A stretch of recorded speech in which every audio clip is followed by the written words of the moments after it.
Mesdames, Messieurs, bonjour. Pour l'ensemble, regardez-vous.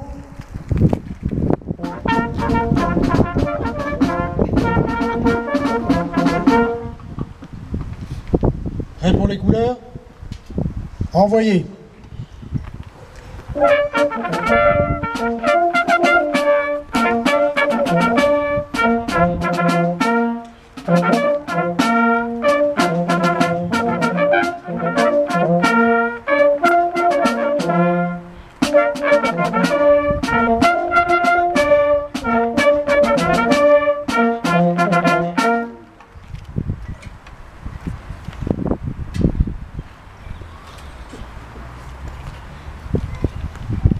Repos.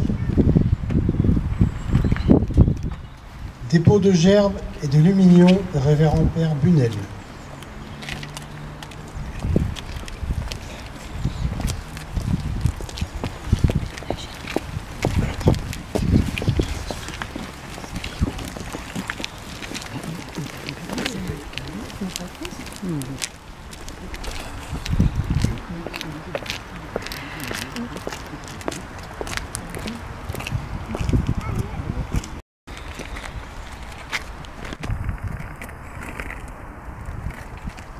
Dépôt de gerbes au monument aux morts.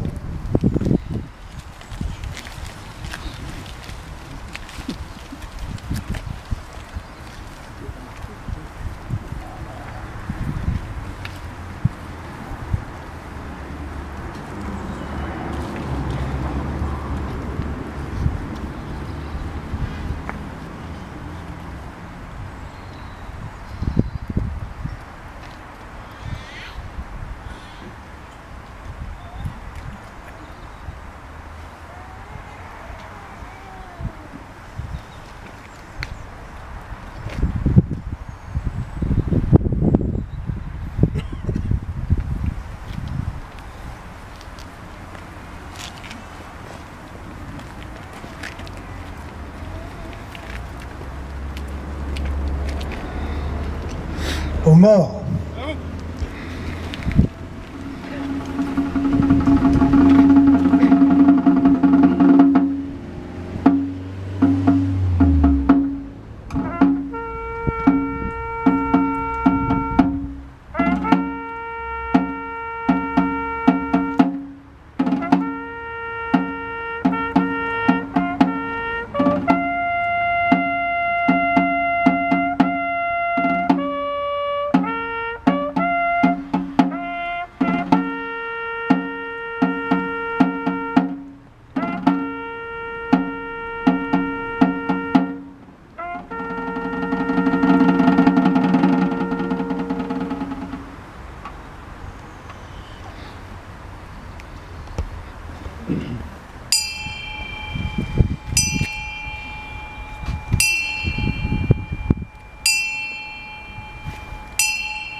Je vais vous demander de respecter 1 minute de silence en mémoire au maréchal de logis-chef Fanny Claudin du 121e régiment du train de Montlhéry, morte pour la France le vendredi 15 novembre 2024 lors d'une mission d'escorte de convoi au Liban.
Merci.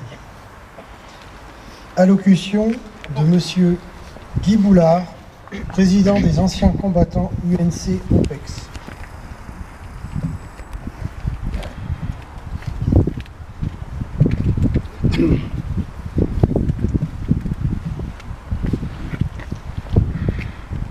Monsieur le maire, Monsieur le premier adjoint, Madame la conseillère, Messieurs et Mesdames les élus, les représentants des sapeurs-pompiers, les représentants de la gendarmerie,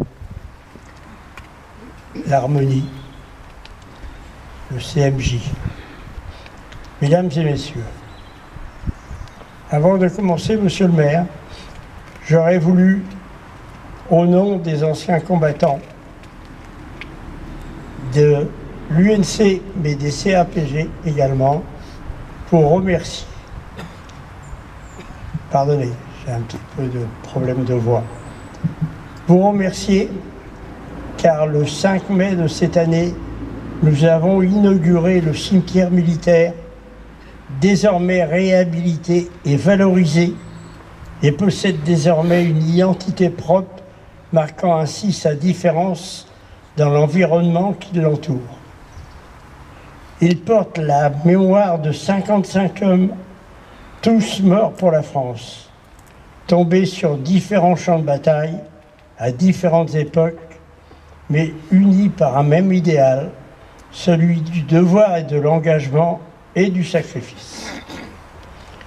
Ces 55 tombes sont bien plus que des noms gravés dans la pierre.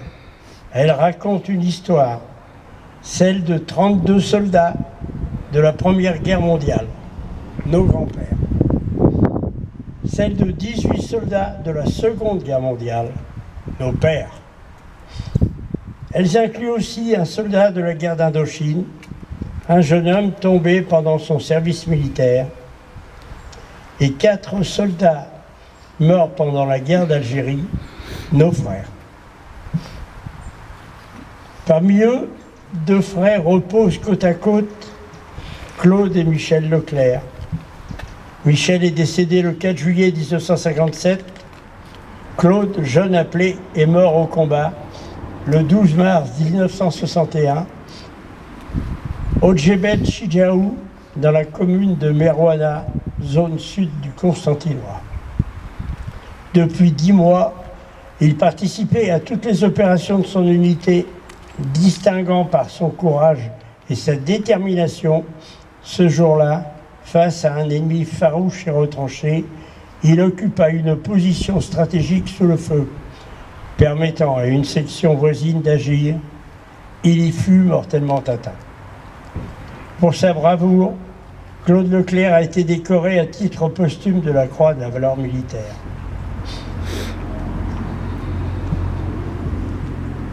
C'est grâce à vous, monsieur le maire, que nous avons pu avoir ce cimetière militaire à Barentin. Nous vous en remercions. Je vais maintenant vous lire la commémoration de la victoire de la paix, jour de l'anniversaire de l'armistice et hommage à tous les morts de France. 11 novembre 1925. Si le 11 novembre est le jour d'anniversaire de l'armistice de 1918 et de la commémoration de la victoire de la paix, il est aussi celui de l'hommage à l'ensemble de ceux qui sont morts pour la France, qu'ils soient civils ou militaires, dans tous les conflits auxquels a participé notre pays, des plus anciens aux plus récents.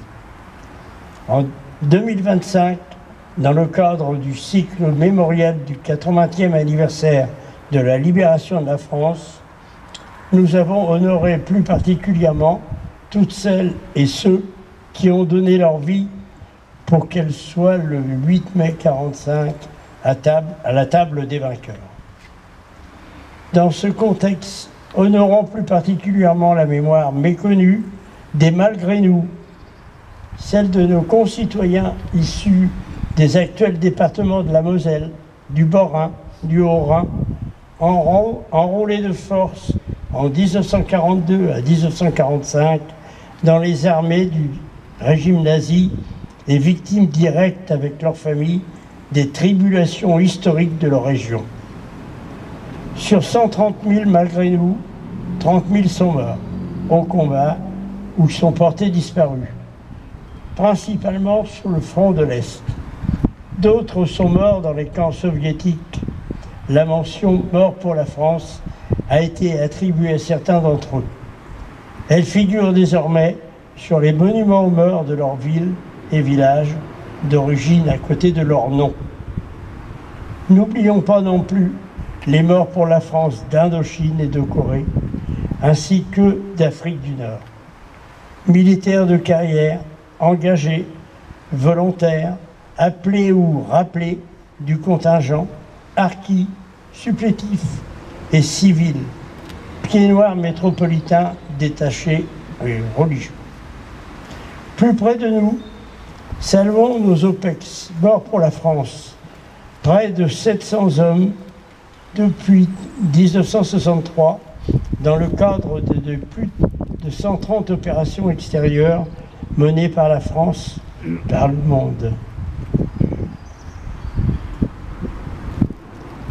Les unes sous casque bleu, dans le cadre de maintien de la paix de mission de l'ONU, les autres dans le cadre d'accords de défense avec des pays amis ou la protection des intérêts de notre pays.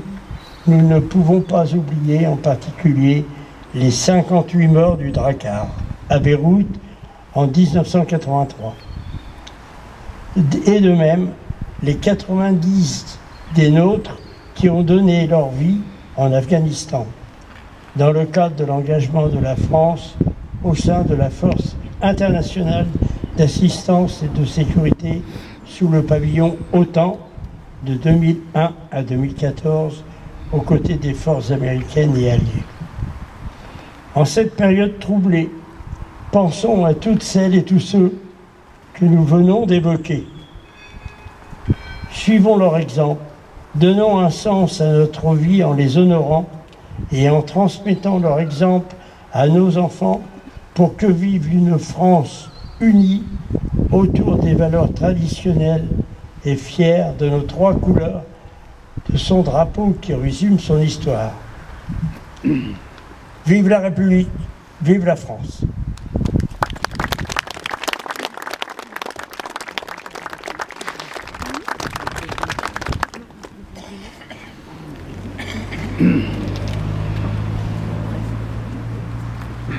Allocution de M. Serge Sery, président des anciens combattants ACPG-CATL.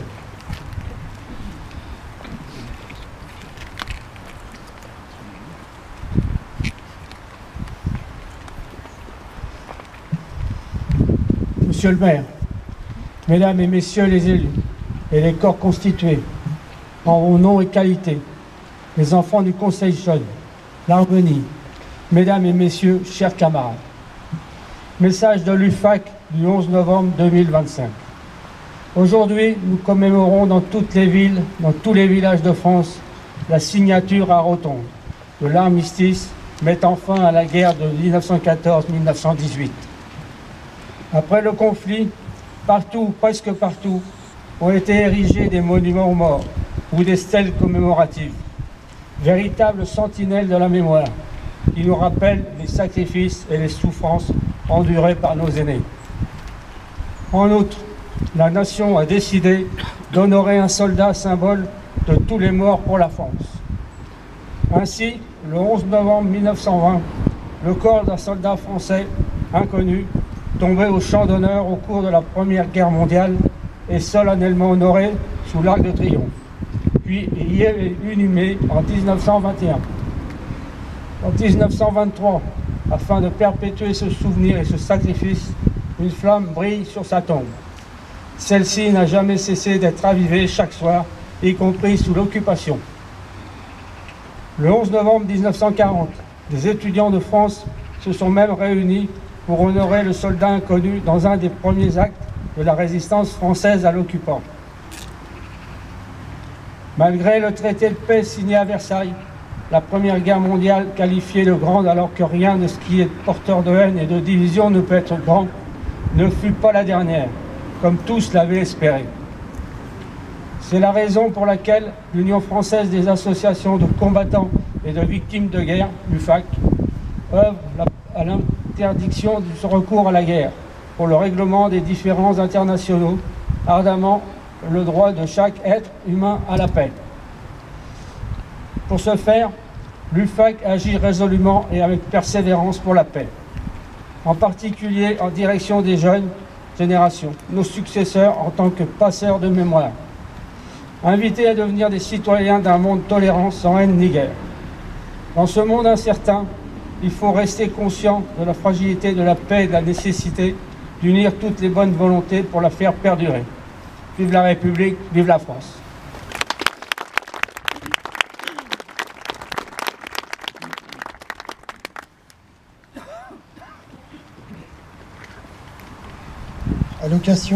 Allocution de Christian Bouillon, maire de Barentin.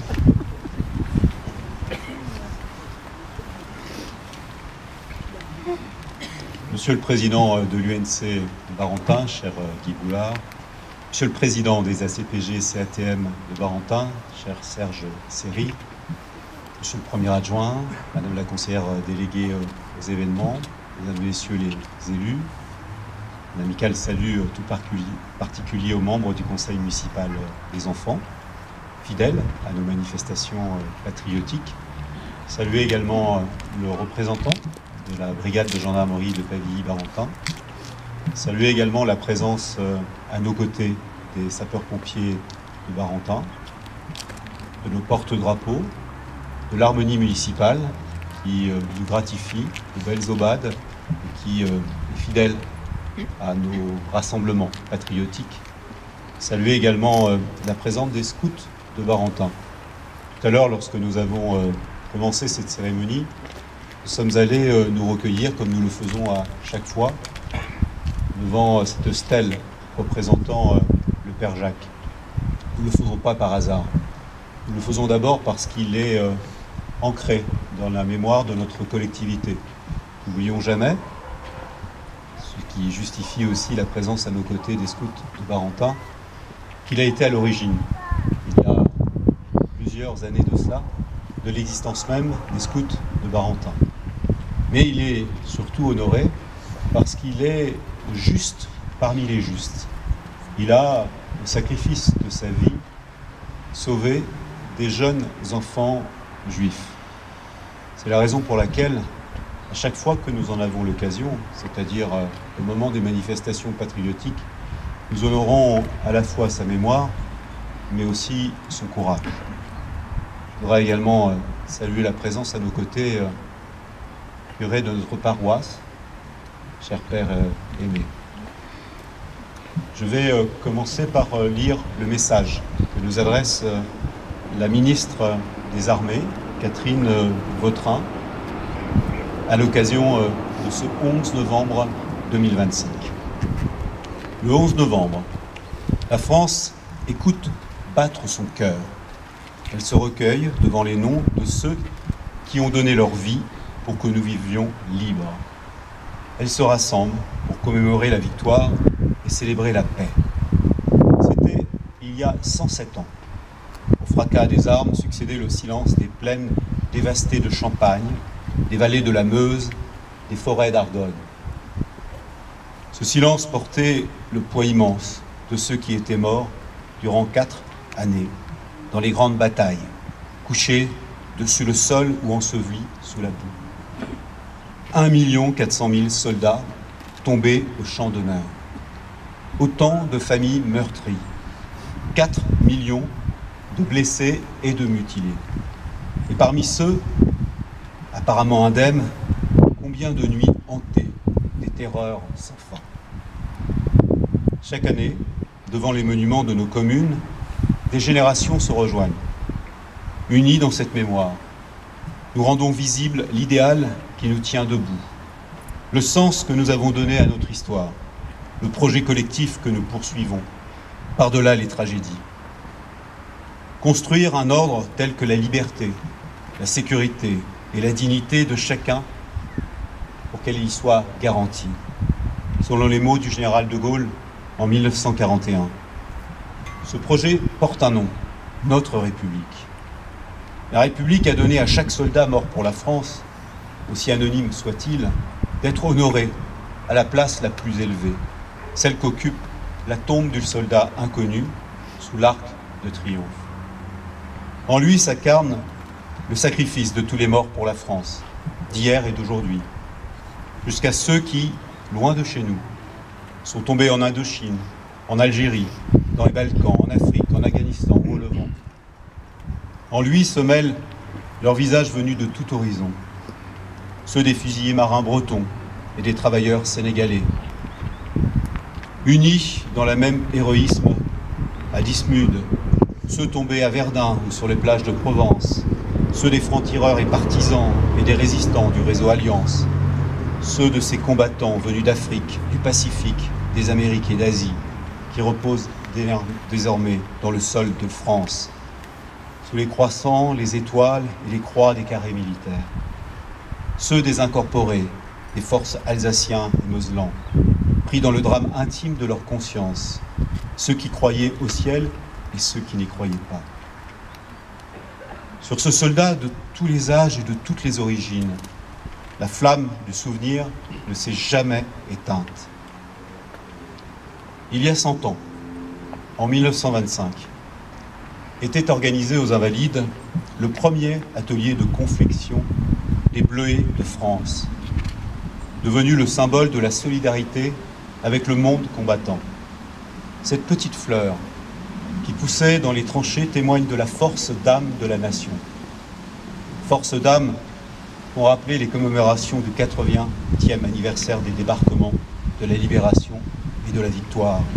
Dans une époque, la nôtre, où nous réapprenons que la guerre est possible. Assistant depuis Londres au péril qui pesait sur la survie même de la France, la philosophe Simone Veil offrait en 1942 une définition du patriotisme que chacun peut faire sienne. Le sentiment de tendresse poignante pour une chose belle, précieuse, fragile et périssable. Ce patriotisme demeure une nécessité vitale. Marc Bloch, l'homme des Lumières dans l'armée des ombres, en incarna l'exemple. Son entrée au Panthéon, le 16 juin prochain, décidé par le président de la République, rappelle que l'esprit de défaite est toujours un poison mortel. La flamme qui l'animait fut une invincible espérance, l'espérance de ceux qui ont décidé d'être forts pour protéger ce qui est juste. Cette espérance qui symbolisait déjà dans le ciel de Reims, le 11 novembre 1918, les tours restées debout de la cathédrale martyre. Le 8 juillet 1962, sous ses voûtes reconstruites, était scellée la réconciliation franco-allemande pour que l'Europe vive libre et en paix. Car ce sera toujours l'espérance de la France, fidèle au sacrifice de ses anciens, à ses valeurs, à ses promesses, consciente de sa vocation universelle au service de la paix. Je me permettrai de rajouter aux mots de Madame la Ministre quelques mots plus personnels. Cela a été dit, nous célébrons cette année également le 100e anniversaire des Bleuets. Les Bleuets qui ont été imaginés à l'époque en image des mutilés, des blessés. Nous avons rappelé ces chiffres qui font froid dans le dos. Il y a ceux des victimes, à la fois des combattants, sans oublier les civils, victimes des exactions commises sur les théâtres des opérations dans l'Est de la France ou ailleurs. Mais il y a aussi ces hommes revenus du front, marqués dans leur chair par les combats, le visage pour certains déformé, des blessures durables, une conscience atteinte. À l'époque, l'expression qui est venue à l'esprit d'un colonel. C'était le colonel Picot. C'était cette expression « les gueules cassées ». C'est là où est née en partie une loterie pour venir en aide de celles et ceux qui, atteints dans leur chair, ne pouvaient pas retrouver la vie d'avant, celle du travail dans les usines, les ateliers ou les champs, côté de leur famille, qui étaient rendus infirmes par les combats. Colonel Picot, dans son combat, a voulu que soient reconnus ces gueules cassées, qu'ils soient réintégrés dans notre société, qu'ils soient à nouveau accompagnés, soutenus, qu'ils retrouvent tout simplement leur dignité. Alors si chaque année, depuis 1925, lorsque nous arborons ce bleuet, lorsque nous contribuons en arborant ce bleuet non seulement à la mémoire de ces mutilés, de ces gueules cassées, nous contribuons aussi, toujours aujourd'hui, d'aider, d'accompagner, de soutenir celles et ceux qui, dans les combats d'aujourd'hui, sont blessés et mutilés. Car la Grande Guerre, celle de 14-18, aura retenu beaucoup de leçons, notamment vis-à-vis de celles et ceux qui ont combattu pour défendre l'intégrité de notre territoire. Et nous en savons quelque chose, nous, ici, à Barentin, lorsque nous sommes la commune, depuis toujours, d'André Marie, l'homme des deux guerres, l'homme qui, à 18 ans, s'est engagé dans la Première Guerre mondiale, pour terminer en 1918 comme capitaine d'artillerie, et qui, lors de la Seconde Guerre mondiale, s'est engagé, alors que parlementaire, pour participer à la défense de notre pays. Et entre les deux guerres, il a, très jeune, été ancien combattant. Et il a, avec beaucoup d'ardeur, avec beaucoup de conviction, avec beaucoup de passion, fait en sorte que ses camarades d'armes soient respectés par leur participation et pour leur participation, mais surtout qu'on tienne compte de ce qui avait fait le ferment de ces guerres, ce qui avait amené l'Allemagne et la France à l'époque de rentrer en guerre. Malheureusement, toutes ces leçons n'ont pas été entendues. Et il a fallu connaître à nouveau les massacres, les exactions, pire que tout, la Shoah, pour qu'enfin, après la guerre, on en retire des enseignements encore plus profonds. Et n'oublions jamais ce qu'a fait André Marie, le maire de Barentin, lorsqu'en 1965, il a voulu, d'une certaine façon, lui qui avait connu le camp de Buchenwald, réconcilier les Allemands et les Français en opérant le jumelage qui lie aujourd'hui Barentin avec Warendorf et dont nous souhaitons et nous fêtons en 2025 un anniversaire. Voilà les leçons que nous devons retenir. Voilà les leçons qui malheureusement ne sont pas toutes acquises aujourd'hui dans un monde de guerre, de souffrance. La guerre est aux portes de l'Europe. La guerre est aussi dans les esprits. Lorsque des hommes et de femmes, par la haine, oublient toutes les options, toutes les leçons que l'on doit retenir de ces combats.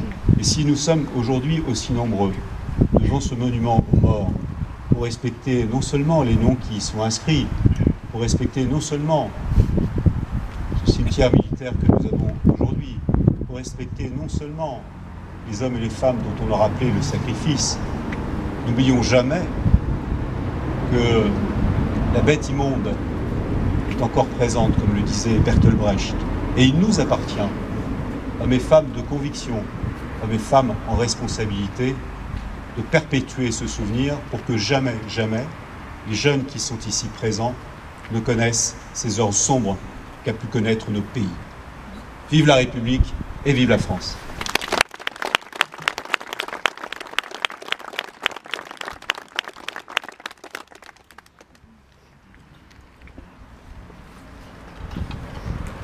La Marseillaise.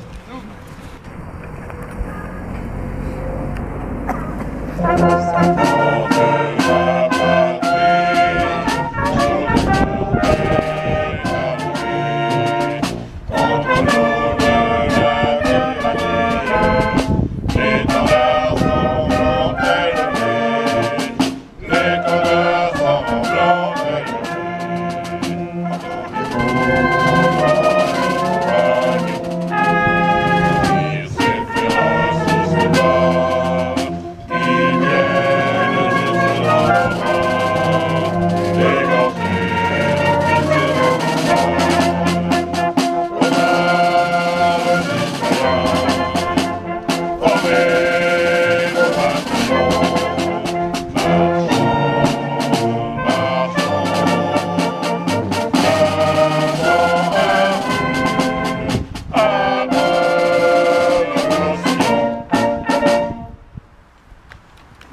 désormais terminée.